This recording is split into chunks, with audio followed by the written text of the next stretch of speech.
સમાચારમાં આગળ વધીએ તો પાટીદાર સમાજે હાલ એક મુહિમ શરૂ કરી છે કે કોઈપણ દીકરી કોઈના પ્રેમજાળમાં ફસાઈને પરિવાર વિરુદ્ધ ભાગી જવાનું પગલું ભરે તો તેમના લગ્નની નોંધણી દીકરીના ડોક્યુમેન્ટના આધારે જે તે ગામમાં જ થવી જોઈએ। સાથે એ પ્રેમ લગ્નના કાયદામાં ફેરફાર થવા જોઈએ કે પ્રેમ લગ્ન સમયે માતા પિતામાંથી કોઈની હાજરી હોવી જોઈએ। હવે પાટીદાર સમાજની આ ક્રાંતિ વચ્ચે લગ્ન નોંધણીના કાયદામાં થતી ગોલમાલનો એક મુદ્દો ગરમાયો છે। સૌથી મોટું કૌભાંડ લગ્ન નોંધણીને લઈને સામે આવ્યું છે। શું છે સમગ્ર મામલો, જોઈ લો।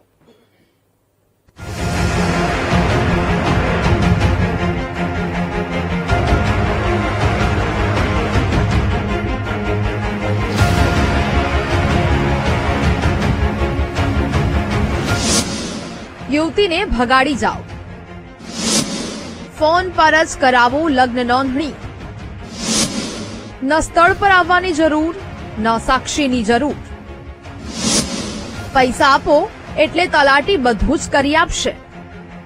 આ વાત માન્યમાં નહીં આવતી હોય, પરંતુ હકીકત છે, કડવું સત્ય છે।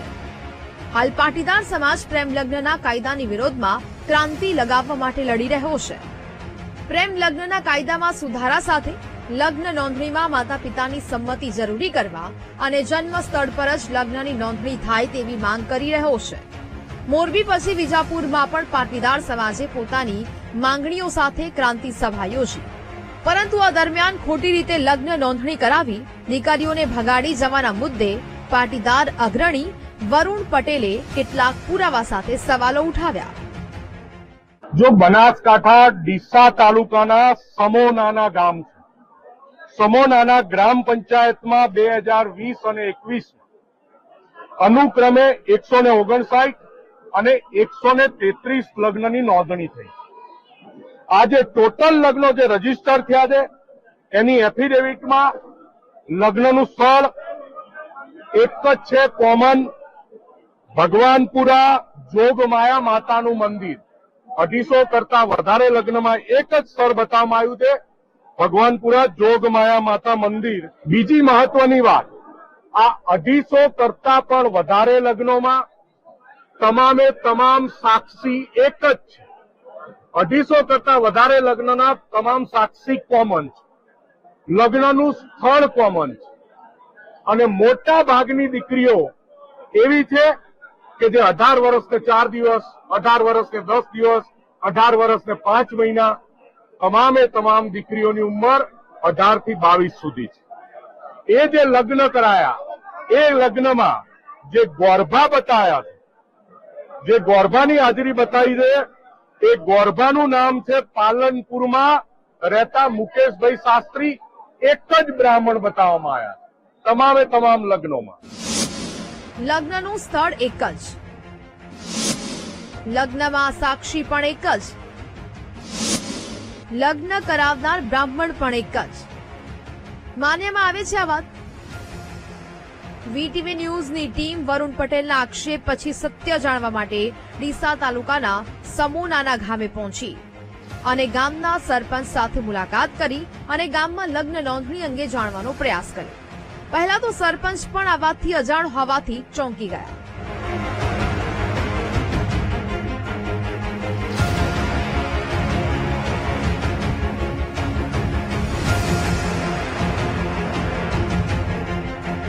પરંતુ જ્યારે રેકોર્ડ તપાસ કર્યા તો પુરાવા પંચાયતમાંથી મળ્યા। તમે ખુદ આ દસ્તાવેજોમાં જોઈ શકો છો કે લગ્નના સ્થળમાં જોગણી માતાનું મંદિર દર્શાવાયું છે। દરેક નોંધણીમાં બસ એક જ મંદિર, સ્થળ, પંડિત, તલાટી અને બ્રાહ્મણની સાથે સાથે સાક્ષીનું નામ હતું। તપાસ કરતા જાણવા મળ્યું કે 2020માં 159 લગ્નની નોંધણી અને 2021માં 133 લગ્નની નોંધણી ગ્રામ પંચાયતના ચોપડે નોંધાયેલી છે। પરંતુ પ્રેમ લગ્ન અંગે જ્યારે અમે ગામ લોકો સાથે વાત કરી તો ચોંકાવનારા નિવેદન સામે આવ્યા। તમે ખુદ પણ સાંભળો। ચર્ચાઓ થઈ રહી છે, પણ અમારું આસ્થાનું મંદિર છે, બાકી આ વસ્તુ થાવી ના જોવે। અમને ગામ લોકોને બહુ દુઃખ છે આ બધું થાય છે તે, પણ થાવું નહીં જોવે એમ અમે કહેવા માંગે છો। નહીં એવું અમે લાગતું નથી, પણ હવે શું કર્યું છે એમને રમણ લોકોને પણ ખબર નથી આ વસ્તુની એમ। હવે આ સમોનાના ગ્રામ પંચાયતમાં આ જે લગ્ન નોંધણી છે આ ગામ લોકો કોઈ જાણ બહાર છે, બરાબર, અને આ અધિકારીઓને આગળ કોઈ પણ અધિકારીઓ ક્રમ તલાટી ક્રમ મંત્રી જે જેને કર્યું આ ગામ બહાર આમાં ગામમાં કોઈ જાણતું નથી. અને હું સરકારને પણ એક વિનંતી કરું છું કે આ કાયદો જ રદ થવો જોઈએ. કોઈ મૈત્રી કરવાનો છે કે પ્રેમ લગ્ન વિશે, અને સરકારને વિશે પણ હું એવું બે હાથ જોડીને નમ્ર વિનંતી કરું કે આ કાયદો જ રદ થવો જોઈએ. આખા પ્રકરણની કડી જોડવામાં આવે તો 2017 થી 2021 વચ્ચે સમોનાનામાં પંકજ ચૌહાણ તલાટી હતો. પંકજ ચૌહાણે ગામના કોઈ વ્યક્તિ સાથે મળીને ગોઠવણ કરી મંદિરમાં ફુલહાર કર્યાના ફોટો ફોટોશોપથી એડિટ કર્યા, વકીલની હાજરીમાં લગ્ન કર્યા તેવું દર્શાવી તલાટીએ નોંધણીનો દાખલો આપ્યો. આમ ફોન પર જ તલાટીએ લગ્નની નોંધણી કરી અને લગ્ન કરાવી દીધા. જ્યારે હકીકત એ છે કે એક પણ વ્યક્તિ લગ્ન માટે મંદિર આવી જ નથી અને 2 વર્ષમાં 250 થી વધુ લગ્ન કેવી રીતે એક જ ગામમાં શક્ય છે તે પણ મોટો સવાલ છે.